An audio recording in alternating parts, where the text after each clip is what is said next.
Após o assassinato de 21 cristãos coptas na Líbia pelo Estado Islâmico, as igrejas do Oriente Médio condenam os acontecimentos e lançam um apelo pela paz. Teve início com uma missa na madrugada de quarta-feira de cinzas, a Quaresma do Santo Sepulcro, em Jerusalém. No caminho rumo à Páscoa, aqui são realizados ritos e sinais especiais. Foi o Papa Francisco a dar o anúncio da próxima canonização de duas mulheres palestinas. Mariam Boardi e Maria Fonsingata serão santas no próximo dia 17 de maio. Uma escola de futebol une as crianças e jovens israelenses, palestinos e filhos de imigrantes. Foi fundada por um grupo de italianos do Roma Clube Jerusalém. Entre as numerosas comunidades que vivem na cidade velha de Jerusalém, a realidade dos cristãos tem suas peculiaridades, entre tradições e os problemas de hoje.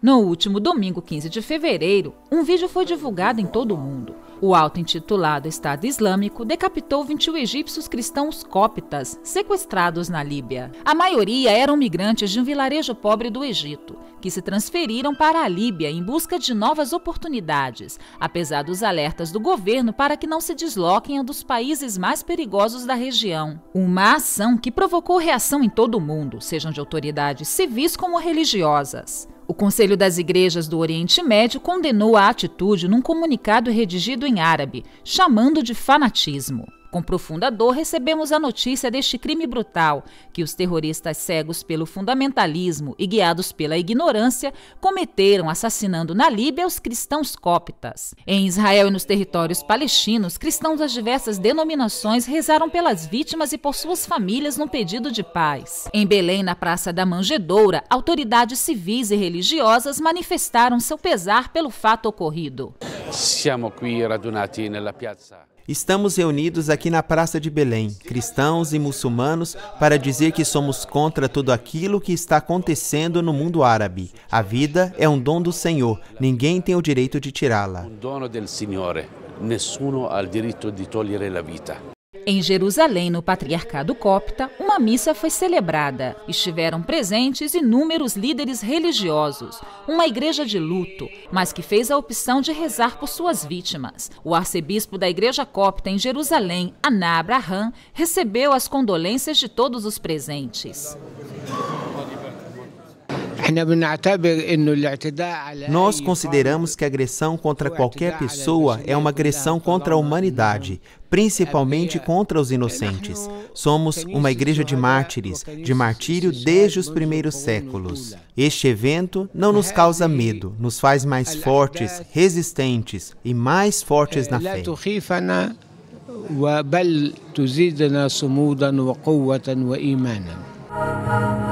O Santo Padre também se pronunciou dizendo: o sangue dos nossos irmãos cristãos é um testemunho que grita.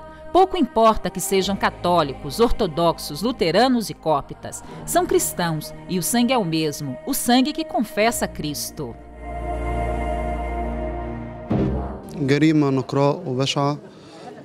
É um crime brutal. Rejeitamos este ato em todos os seus aspectos. Foi uma atitude vazia de humanidade e não reflete o sentimento humano em nenhum modo. Todas as casas estão tristes. Não ligamos as TVs. Não fazemos festas. Por parte do povo, a tristeza reina, sobre todos, coptas e não coptas.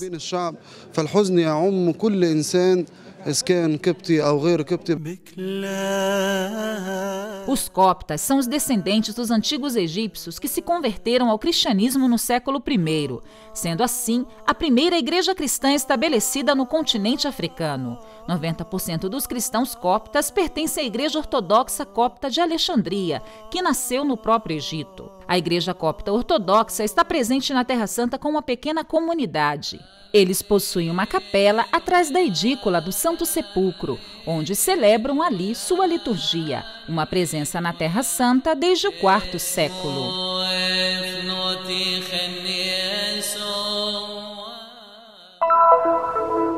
Agora diz o Senhor, voltai para mim com todo o vosso coração, com jejum e lamentos, rasgai o coração e não as vestes.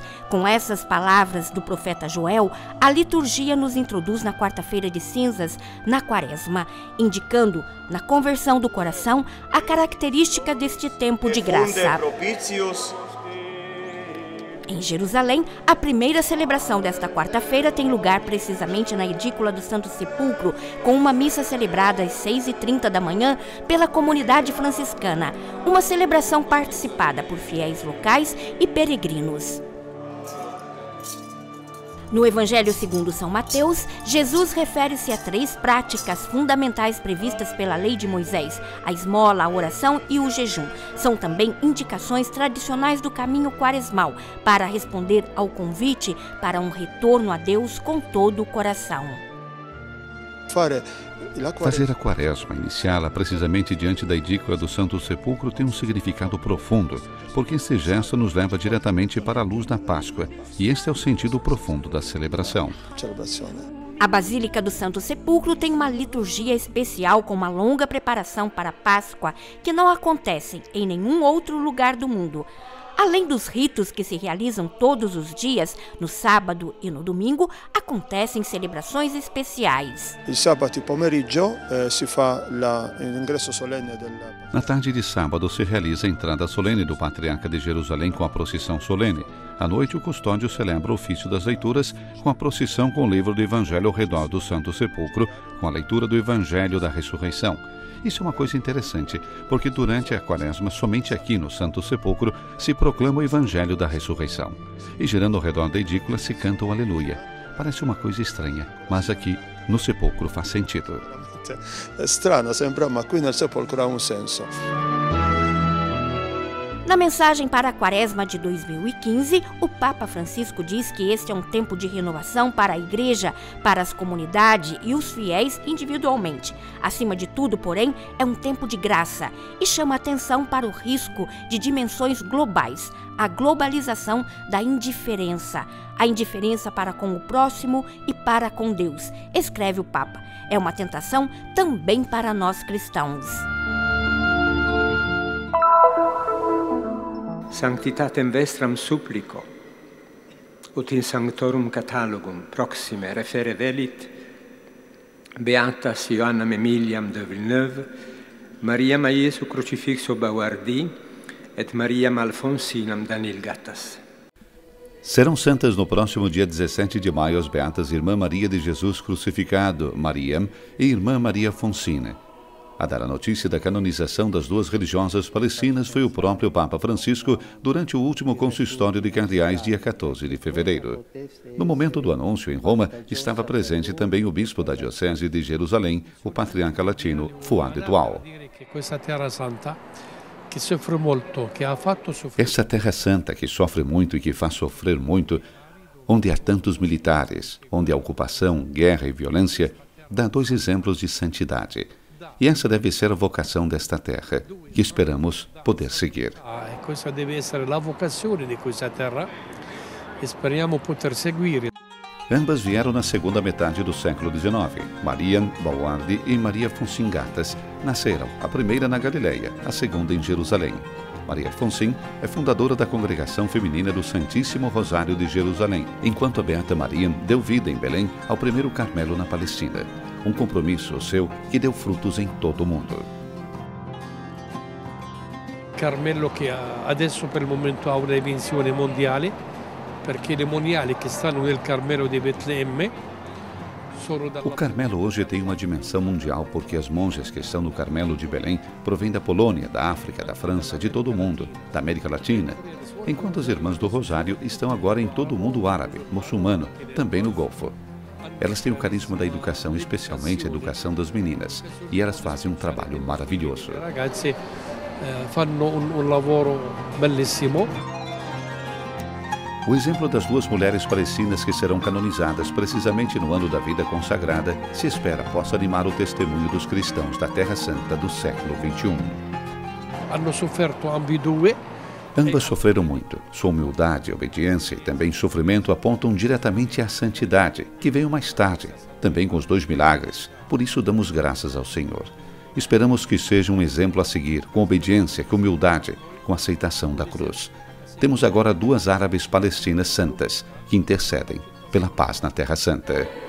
2 arabi palestinesi santi che intercedono per la pace in Terra Santa.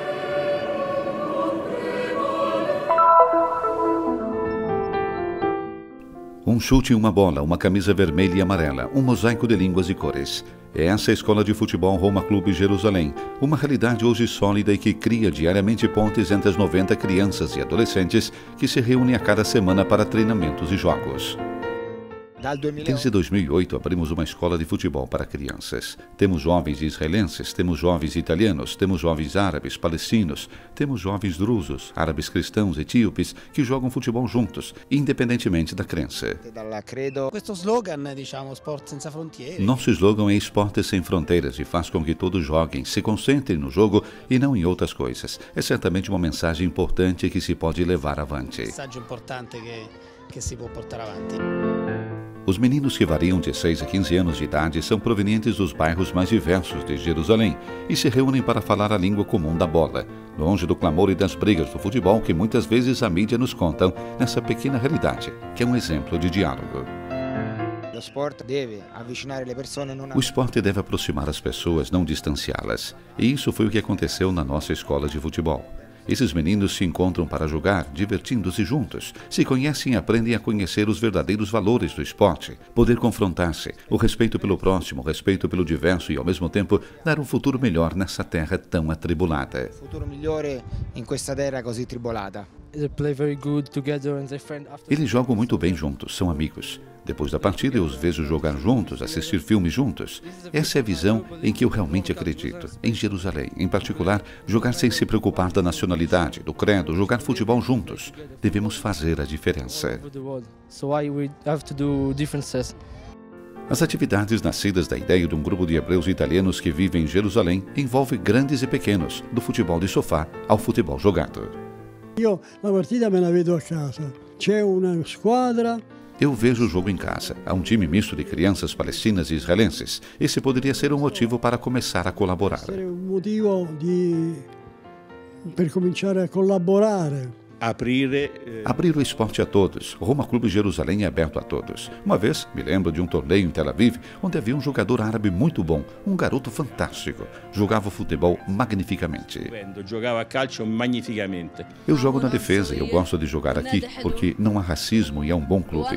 Como time, eu gosto do Roma, e especialmente de Totti. É muito divertido crescer aqui. Cada momento aqui é como um sonho. Podemos aprender muito de futebol e jogamos muitas partidas.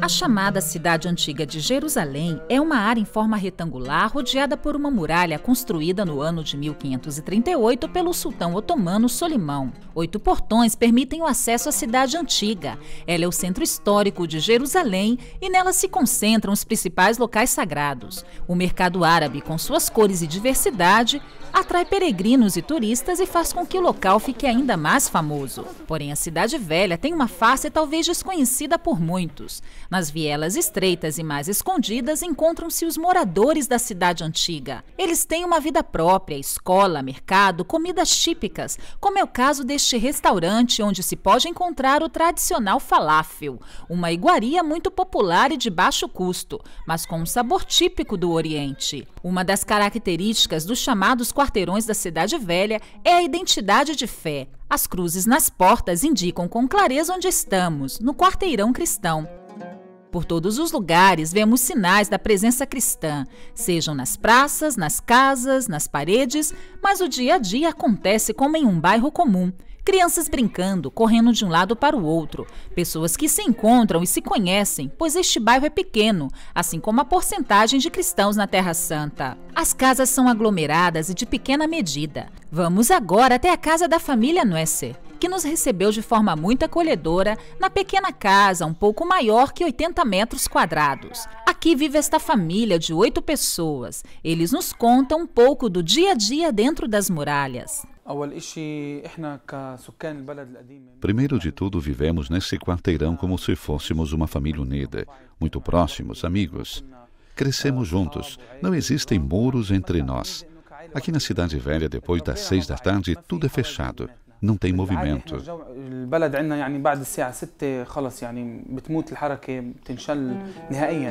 Nesta parte da Cidade Velha se encontra o santuário mais importante para a fé cristã, o Santo Sepulcro, a mãe de todas as basílicas. E é em torno deste santuário que estas famílias vivem, acentuando ainda mais a identidade do bairro. É uma graça viver aqui. Pessoas de todo mundo vêm aqui, gastam muito dinheiro para fazer esta viagem, deixam o trabalho e filhos para virem aqui. Portanto, é uma graça viver tão perto, a 5 minutos do Santo Sepulcro, esse lugar santo. A igreja procura de todas as formas manter esta presença cristã, principalmente na Cidade Velha de Jerusalém. A Custódia da Terra Santa mantém um projeto de restauração de casas na parte cristã da cidade. O projeto faz parte de um programa mais amplo, lançado pela Custódia da Terra Santa, a fim de ajudar as famílias mais pobres. Abbiamo nella città vecchia 400 case. Temos na Cidade Velha 400 casas que estão sendo restauradas. É um trabalho de custo alto, mas será muito bom para as pessoas, pois muitas delas encontram problema em encontrar uma casa, pois os aluguéis são altos. Os valores variam de $1.000 a $5.000 ao mês. Uma casa é muito alto, comincia da $1.000 e poi può arrivare anche $4.000 ou $5.000 al mese. A Custódia possui hoje cerca de 450 unidades já habitadas dentro dos muros da Cidade Velha. Quase todas são alugadas às famílias pobres a título gratuito, uma maneira de fazer com que a imigração cristã diminua e assim a cidade, que segundo as Escrituras foi testemunha dos últimos dias de Cristo antes de sua ressurreição, possa continuar guardando a memória da fé cristã.